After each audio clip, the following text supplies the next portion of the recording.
Good morning, everyone. Thank you for joining us today for today's webinar with the title of Beyond NTA, Nanoparticles Characterization with the Exoid. I'm Chingy from Atlantis Bioscience, and I'm delighted to be your host for this informative session in the morning. Allow me to do a brief introduction about our company, Atlantis Bioscience. Atlantis Bioscience is a life science distributor company based in Singapore. We are dedicated to support researchers on their journeys from bench to bake by providing high-quality translational solutions and also services for several key research and development spaces. You may find some of your familiar brands on the right that we are distributing. These are our core areas of expertise that we are supporting, which includes the cellular and molecular study, cell and gene therapy solutions, drug development and delivery, as well as the bioprocessing and alternative protein space. For those joining us for the first time, I'd like to take this opportunity to proudly introduce ourselves as official distributor of IZON. We are committed to provide innovative solutions for your EV and nanoparticles research, clinical projects, as well as the industrial needs. As a global leader in the intersection of nanotechnology and biology, IZON Science brings precision and reproducibility to the world of nanoparticle separation and analysis for biological research and nanomedicine development. IZON's groundbreaking technology of QEV isolation platform and their TRPS technology has achieved over 1,600 publications featuring their technology. With more than 1,200 organizations using their technology, IZON is now at the forefront of nanoparticle translational research.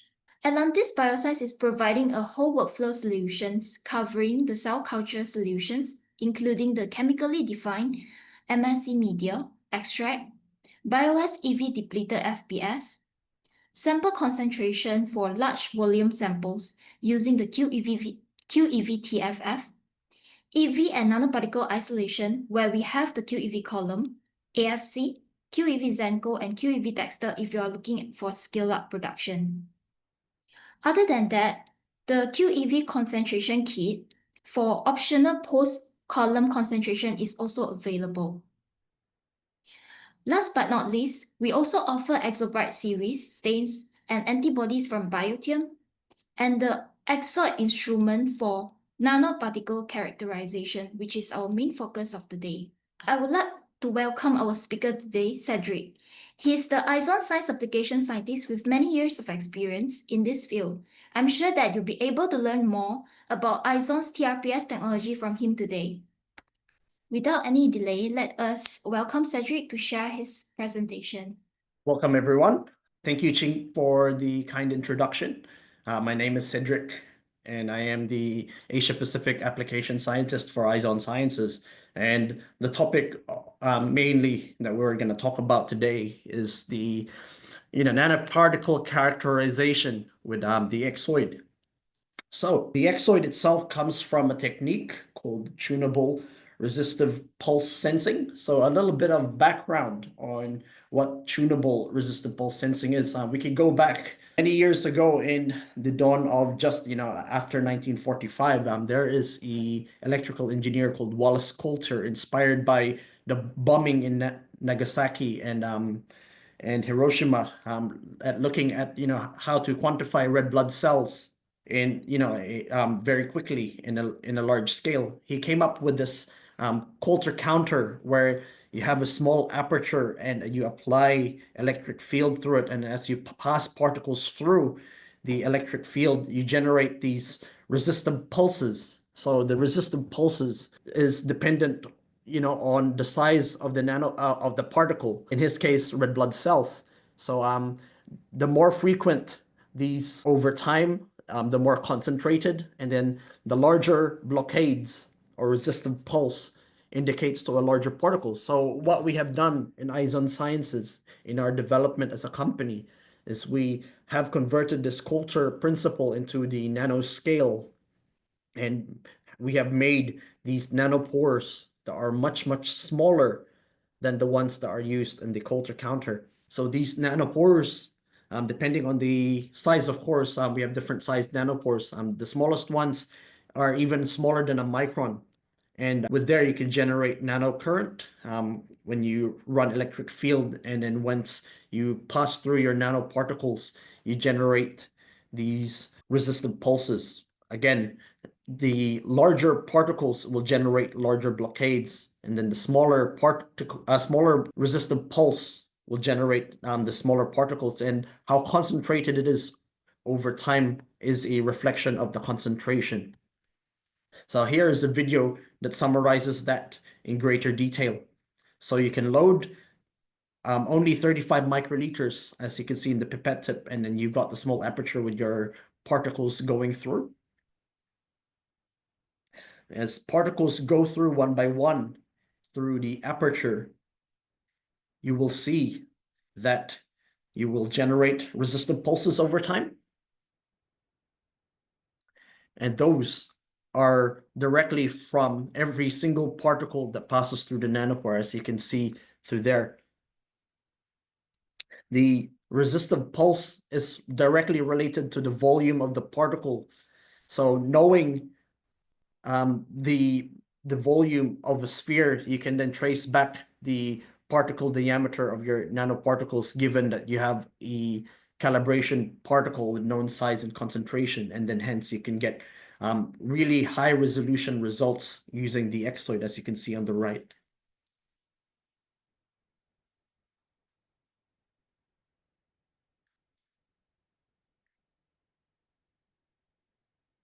The Exoid itself is able to analyze between 40 nanometers to 11 micron. It can measure size and concentration, and size and zeta potential as well. So we'll go through this one by one, starting with size and concentration.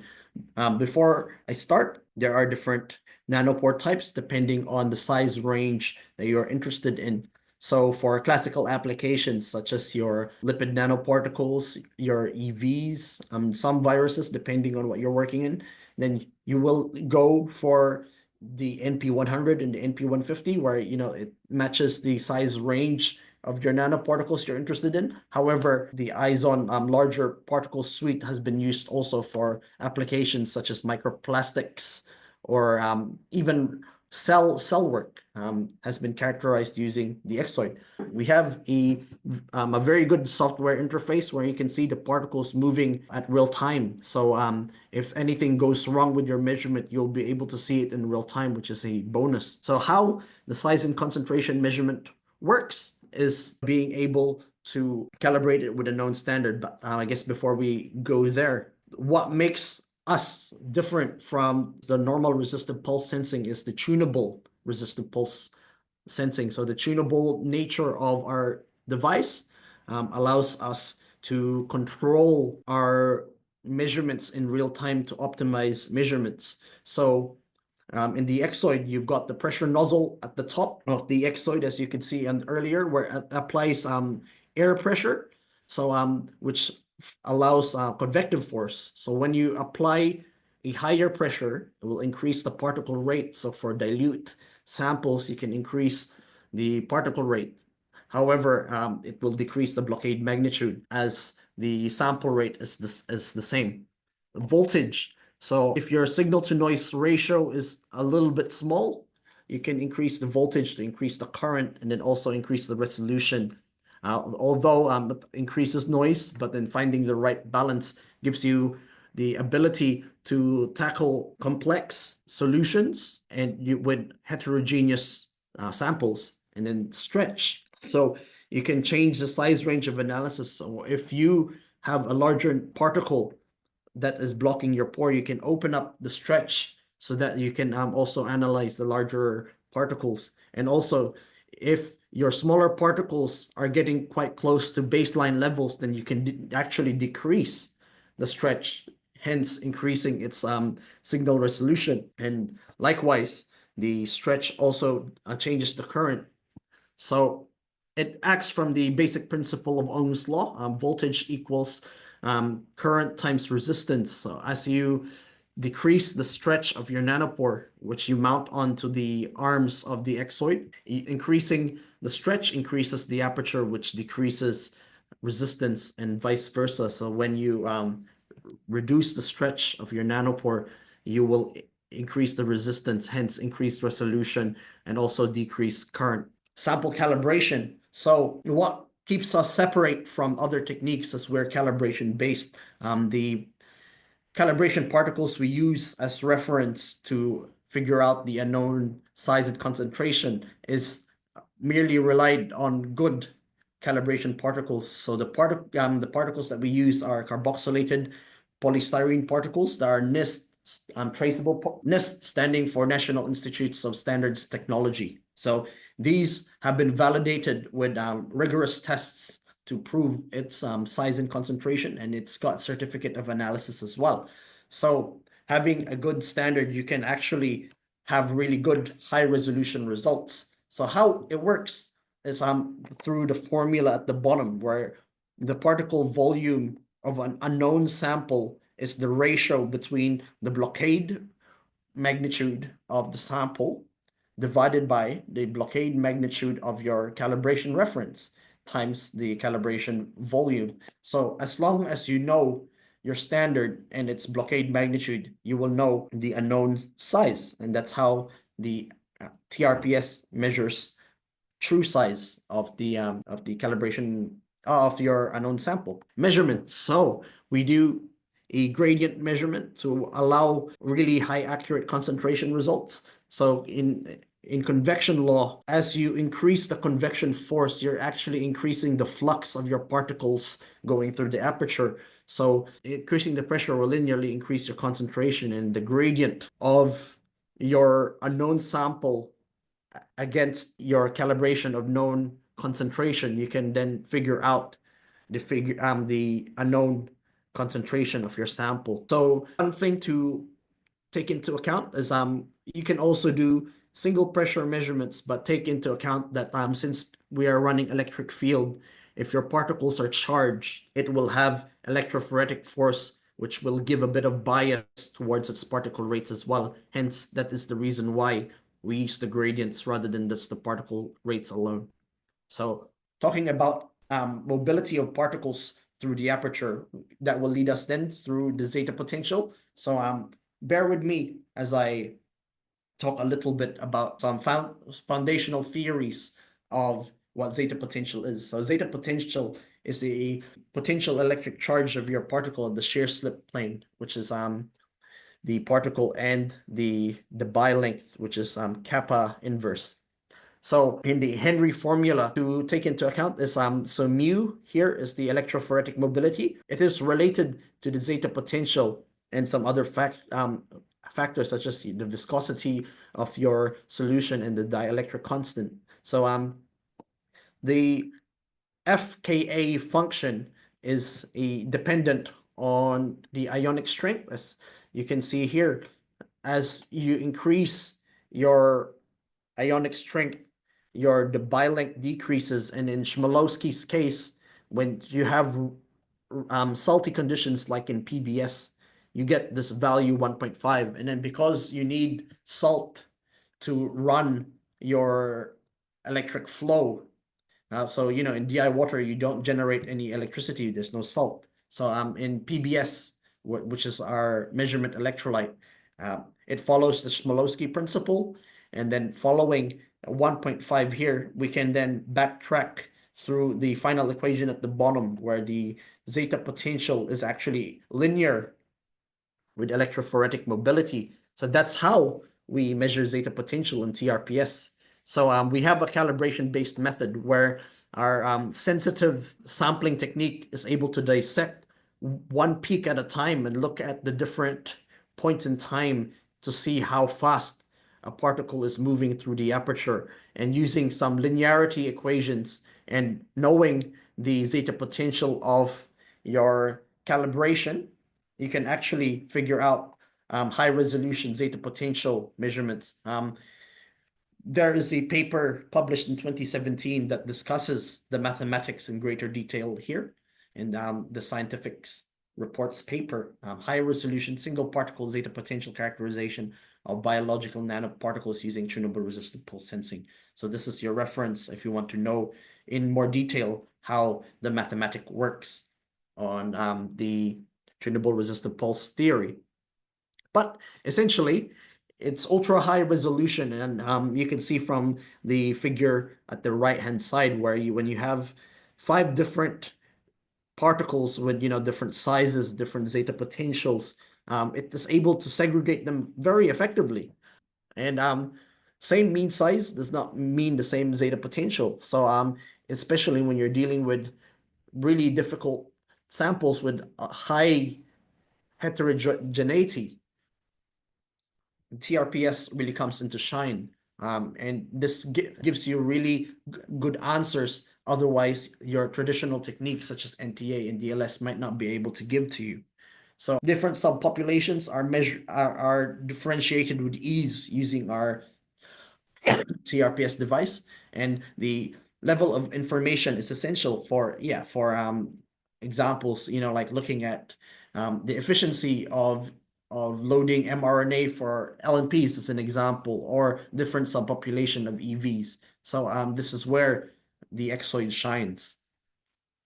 Talking a little bit about the other techniques that's used in nanoparticle characterization, become DLS and NTA that are quite popular. Both the NTA and DLS work at the same principle, where they look at the Brownian motion of particles in a solution. So the Brownian motion can be defined by the Stokes-Einstein equation in the left-hand side, where again you have different factors such as like a few constants, viscosity, temperature, most importantly, the diffusion coefficient, i.e. the movement of particles in a solution. So if your particles are moving and diffuses a lot quicker, you get a smaller particle.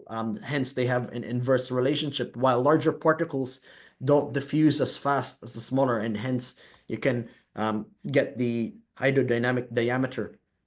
So what makes NTA and DLS different? They are bound by the same foundational theory, but how they get the results is slightly different. So with NTA, you have your particles in a solution where when it hits a laser, it can be detected by a detector and where its position is in a given space, and then using an autocorrelation function that gives your diffusion coefficient. So for smaller particles, they diffuse a lot earlier on, while larger particles, they will diffuse later, and then giving you an average size. So DLS is an ensemble technique as it gathers all the autocorrelation functions of all the particles in a given space. So it cannot measure particle by particle.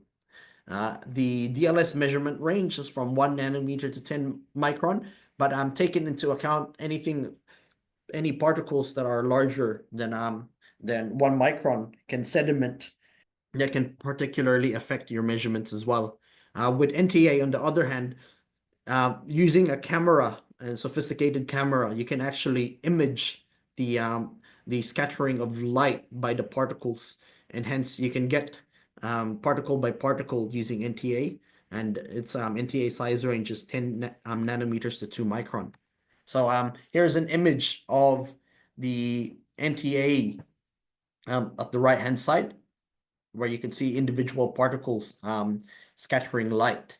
So one of the limitations, NTA and DLS only really measures the hydrodynamic radius rather than the true particle size. So to give this into perspective, when you're in a solution and your particles have a particular charge, what happens is counter ions. Let's say you have a negatively charged extracellular vesicle. Counter ions, such as your positive ions, will surround the surface of your particle, and then the counter ions will then bind to the positively charged ions, making an ionic sphere, and that is the hydrodynamic diameter, and it's not the same as the actual true size of the diameter. So that already in size has a bit of limitation on NTA and DLS measurements. There is an uncertainty of Brownian motion because of the intensity of larger particles is not linear towards the size of your smaller particles. So in Rayleigh scattering, if you have a particle that is 10 times larger than the other particle, although they're in the same quantity, 1. The intensity of the signal is 10 to the power of 6 a million. Hence, a lot of the smaller particles get underestimated quite often. And then the larger particles are a lot more represented, and that could provide a potential skew in your measurements. And you can see also, like looking in it's almost as if looking at the stars. You can edit the brightness or the dimness of the camera using NTA. However, if you have a heterogeneous particles and larger particles present, that could potentially dim other smaller particles that may be very hard to resolve. Hence, you come across certain issues with resolution and its ability to resolve particles with NTA. DLS itself, because of its ensemble nature, actually cannot measure particles per mil, although there is a technique, multi-angle DLS, that can measure concentration. But again, due to its ensemble nature, it cannot resolve even just two populations, because it takes the average and then gives you a concentration number. So there was a paper that was published in 2021 that compares the nanoparticle techniques, TRPS, nano FCM, NTA, and DLS, to see which one works. And there are different criteria, liposomes, synthetic nanoparticles, and extracellular vesicles as well. And they looked at the study and compared all the techniques. First and foremost, liposomes. So the liposomes they use on this test is the pegylated liposome sample that's monomodal. And this was commercially available and heavily characterized already. So their theoretical number of liposomes is mentioned here, and the size 78 nanometers. So you can see NTA and TRPS work quite well, getting values that are quite close to the reported values.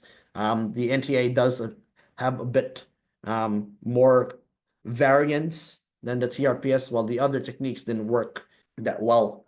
Now moving forward to complex particle solutions, you can see the NTA starts to break down, again due to the issue of larger particles scattering more light in space.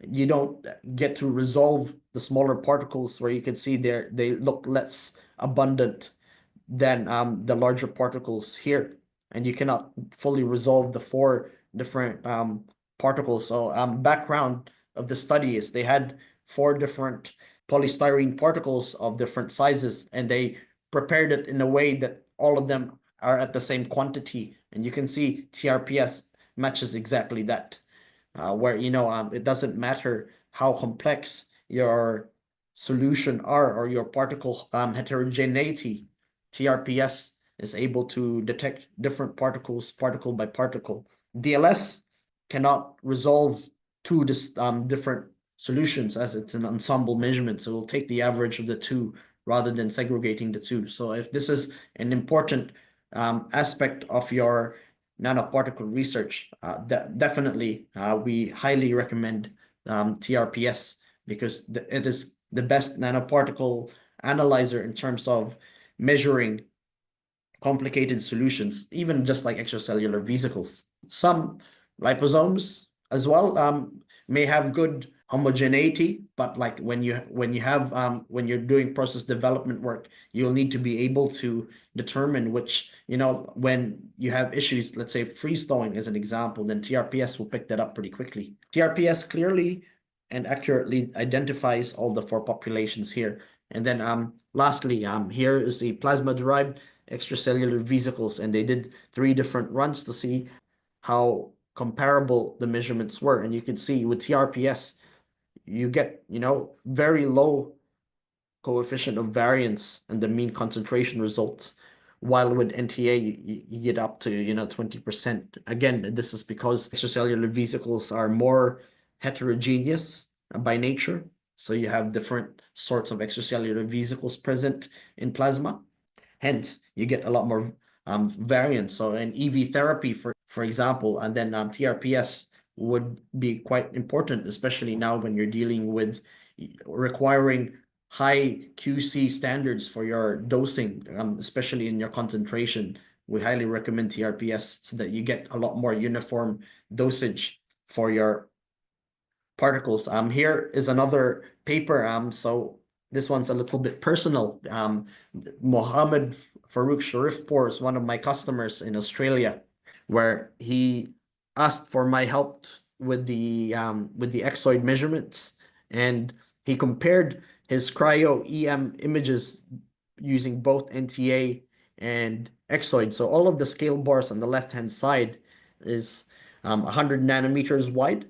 And you can see there are some particles just like these ones that are smaller than 100 nanometers. Well, there's some that's slightly larger than 100 nanometers, but all in all, the average seems to be about 100 nanometers in size. You can see it picks it up quite well on the Exoid, where the mean diameter, mode diameter is about 97 and 80, while the mean was very far away using the NTA measurement. So NTA can be misleading at times depending on the sample that you're trying to analyze. However, no matter how complicated the particles that you're analyzing, the Exoid should be able to measure it quite well, though take into account there is a given size range for the nanopore that you're using. So if the sample size is much larger, then you may need to use another nanopore or multiple nanopores to get the full picture. Zeta potential. So again, the zeta sizer is an ensemble technique. So this is phase analysis light scattering, which applies an electric field to be able to then deduce zeta potential. So this is two population, and it only shows one peak, which becomes misleading, while TRPS clearly shows the two different zeta potential values in the mix. So we talked about differences in NTA, Exoid, and DLS. So now we talk about its applications where this can be very important. First and foremost, a bit of the advertisement. So our IZON produces a full package. So we provide clarification solutions for bioprocessing of nanoparticle products such as LNPs and extracellular vesicles. So if you are interested in EV therapeutics, EV cosmetics, LNP research, please talk to us via our program. We will help you with our solution from research scale to pilot scale to production scale of your nanoparticle product. So I'll quickly go through this. So we offer a clarification step to get rid of the large debris, as you see is purple there. And then we go through a concentration step to increase the concentration of the nanoparticles that we're interested in. So we offer tangential flow filtration where our results can get up to 95% recovery, very high recovery. And then we pass it through our customized large size exclusion column. So our size exclusion columns can remove up to 99% of contaminating proteins in your sample, and you can see you get ultra pure nanoparticles here, and then you can quantify effectively with the Exoid that size and concentration and some biomarkers to confirm the product. So we help from R&D to production scales using our tangential flow filtration in Zenko. So where the Exoid really helps with this therapeutic development, here's a picture of our US team as well. So where the Exoid really shines on formulating your drug product is its precision. So if you have high coefficient of variance in your measurements, then you may be underdosing one of your batch and you may be overdosing your other batch. However, with the Exoid, because it can get high precise measurements, then your dosage becomes a lot more uniform. And we can compare from our pre-TFF sample to our post-TFF, and you can reliably get high recovery rates and with confidence as well on the high recovery rates because the Exoid measurements are very accurate. So very important. So this is these results actually come from a partner of us in the US where they do cosmetic products, but now we are branching not just cosmetics, but we're also even doing EV therapeutics as a solution regarding the EV space. So we recently worked with a Chinese company to finish their therapeutic product. So we're currently at the pilot scale, and in September we're working on a much larger scale of 200 liters.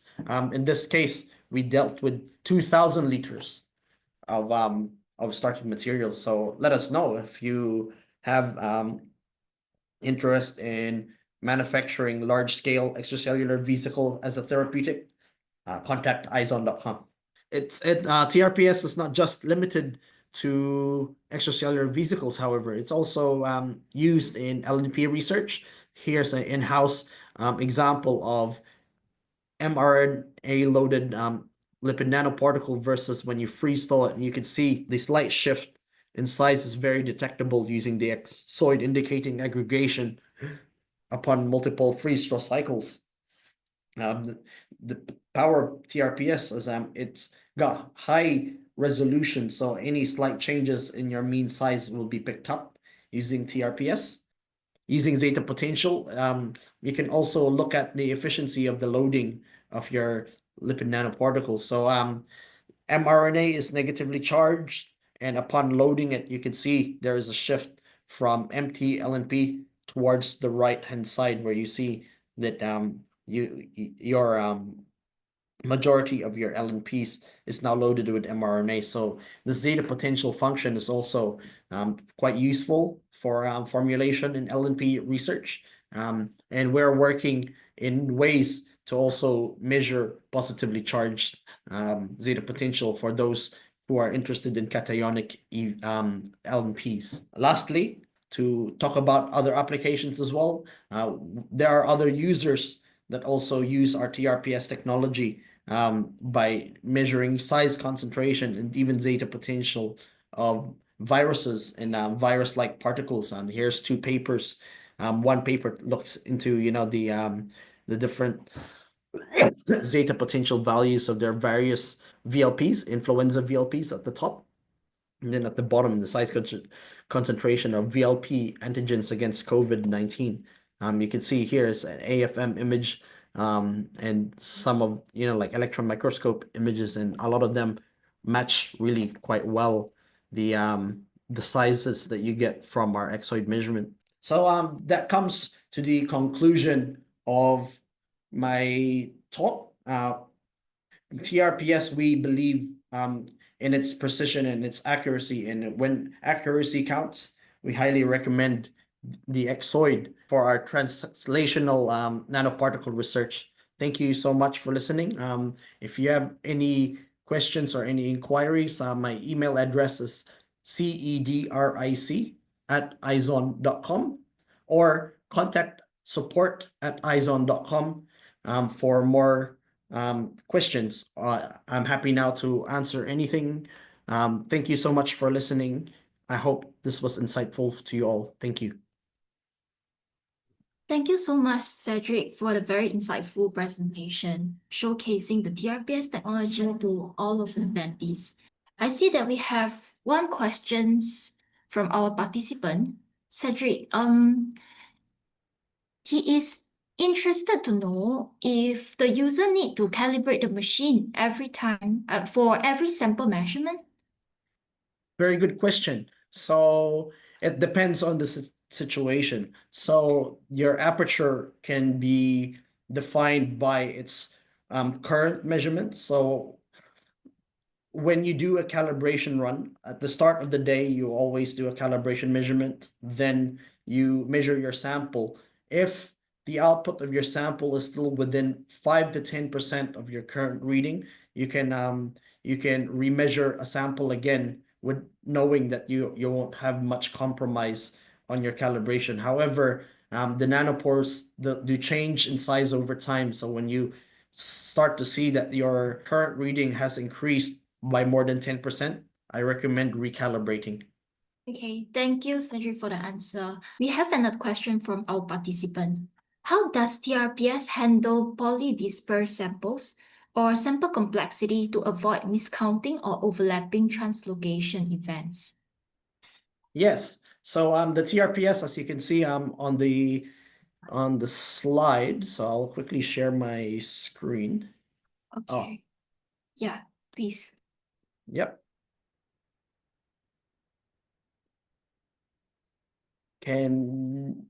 So I'll share my screen. As you can see on this slide here, it can really deal with really complex samples with ease. Although take into account, you should know roughly, so an NP 100 can do about 50 to 400 nanometers of, sizes. And if you've got anything larger, let's say 1 micron, you won't be able to detect that because the actual aperture is smaller than the the size of the particle. So take that into account. But within the given size range of the nanopore, you'll be able to detect polydisperse samples with ease. Okay, thank you, Cedric, for answering these questions. We have another question from Smarajit. Often we are asked how pure is your EV samples because there will be some non-EV components. Can you segregate? Can the segregation method qualify the purity percentage?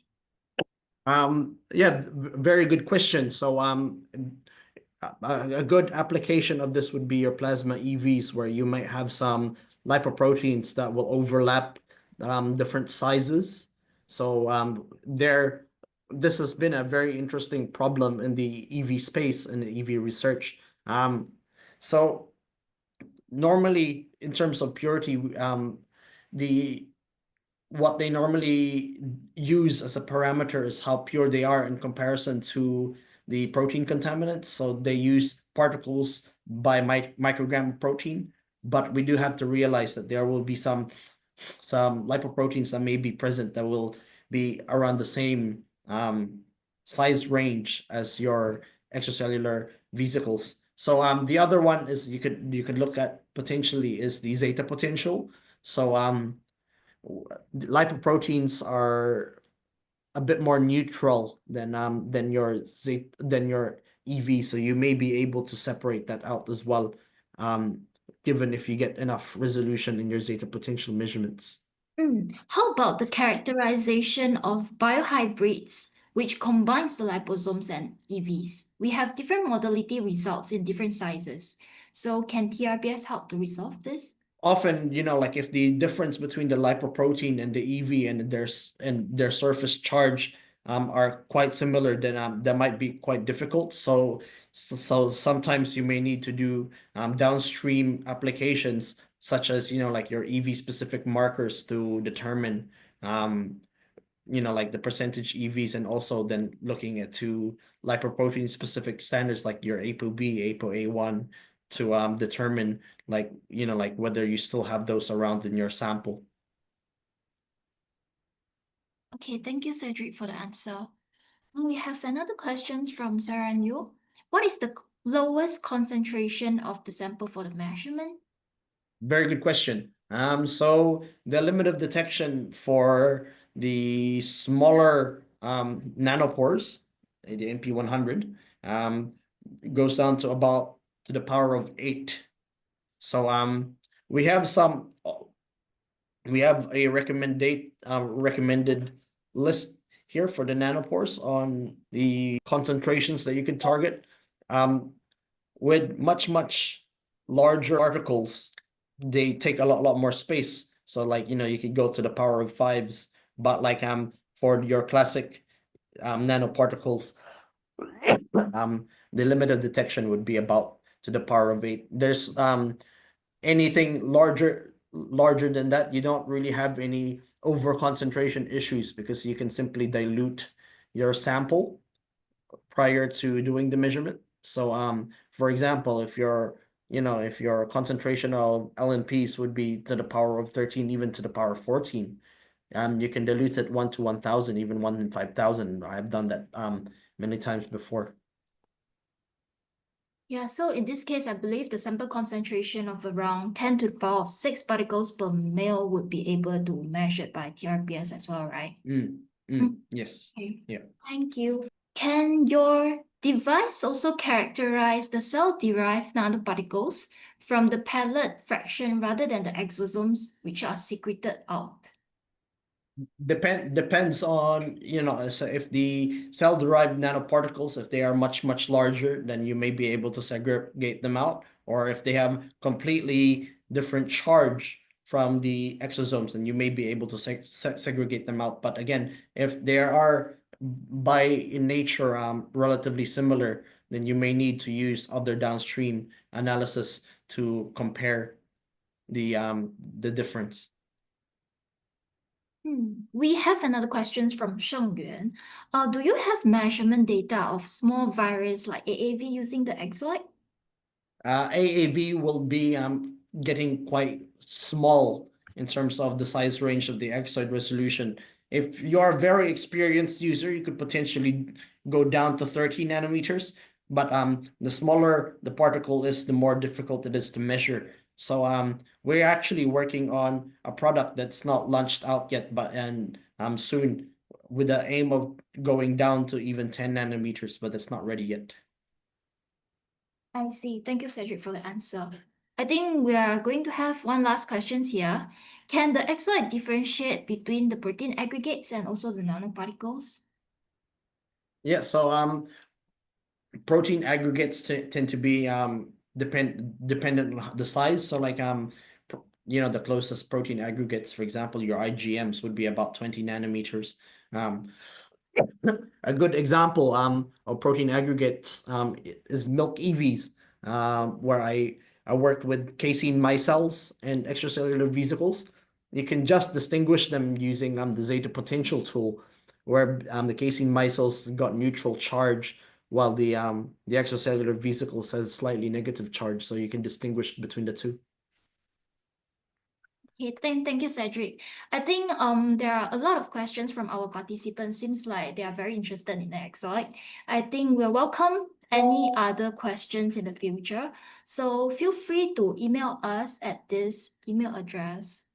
Yes, you could email us at support at atlantis.com for any further questions about the Exoid machine.